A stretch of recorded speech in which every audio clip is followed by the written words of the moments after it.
It is 3 a.m. on November 9, 1979, inside the NORAD command center buried under Cheyenne Mountain, Colorado. Red warning lights begin flashing across the main display.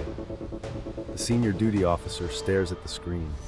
Over 2,000 Soviet intercontinental ballistic missiles are allegedly inbound, their trajectories converging on the United States. The countdown to impact, less than 7 minutes.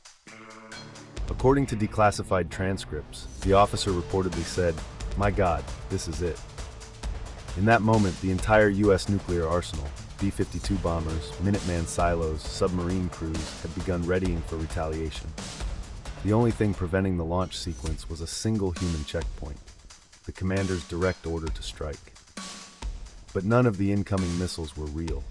It was a training tape, a simulation of a Soviet first strike, that had been accidentally plugged into the live operational network.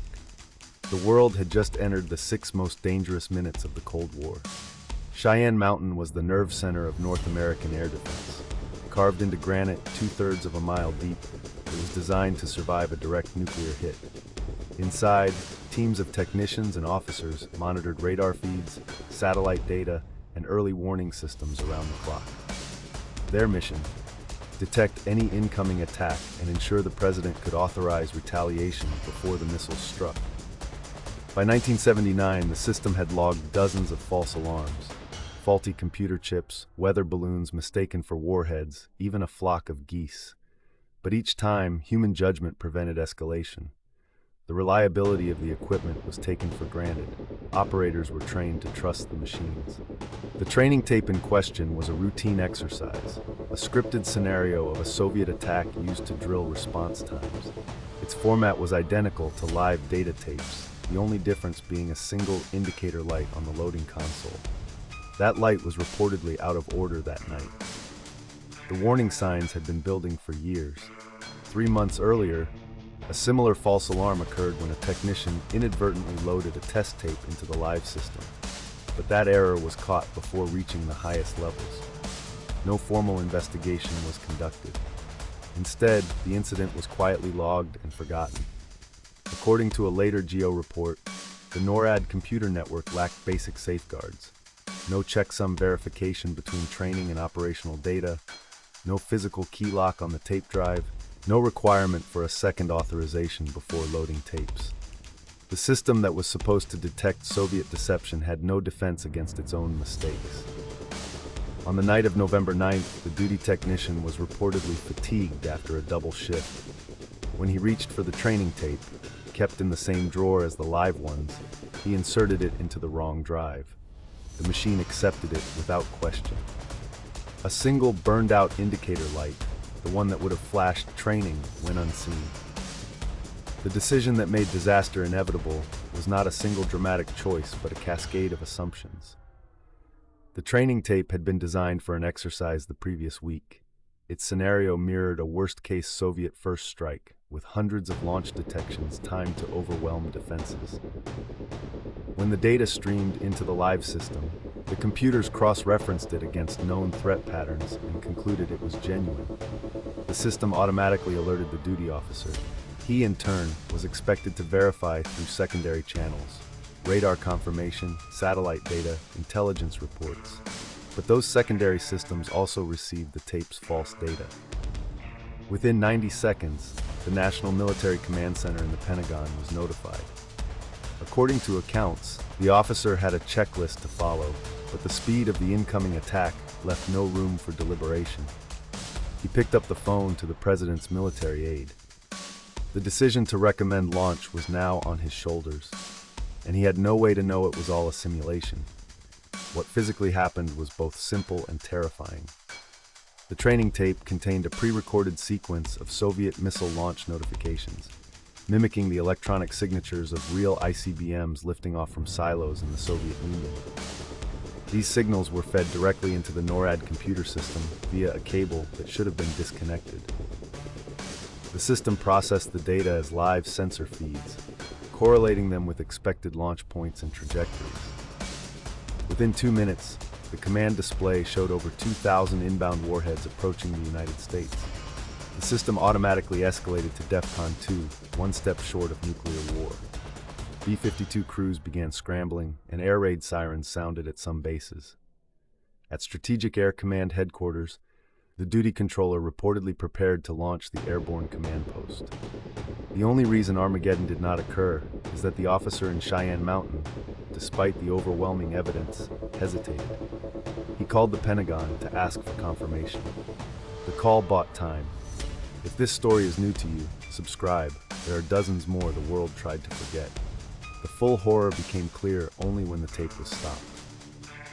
At Strategic Air Command, the commander had already ordered the airborne command post to take off.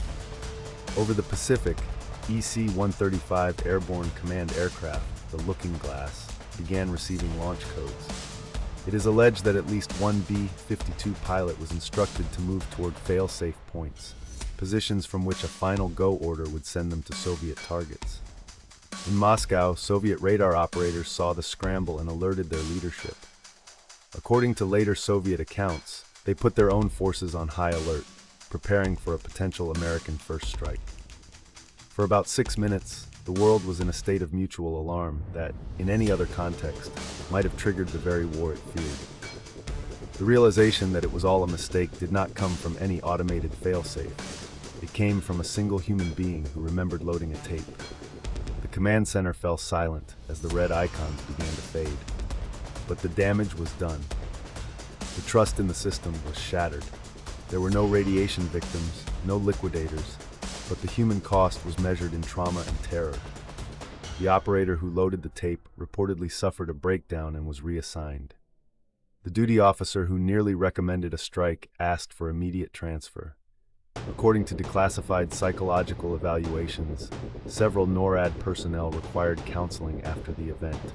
They had genuinely believed the world was ending. More broadly, the cost was a nearly irreversible escalation. Had the pre-recorded tape included a second wave, had it continued for just a few more minutes, the momentum toward war might have become unstoppable.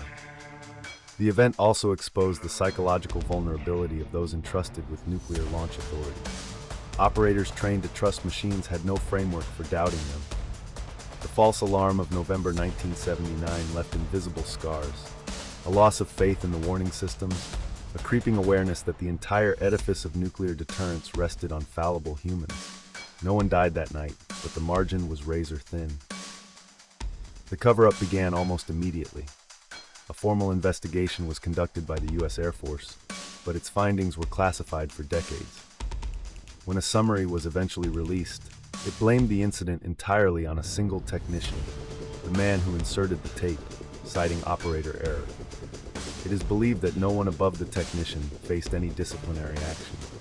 The burned-out indicator light was fixed, but the systemic issue, identical tapes stored together, no separate physical connector for training data, no automatic verification, was not addressed until after a similar false alarm in 1980, caused again by a faulty computer chip. That second incident prompted congressional hearings.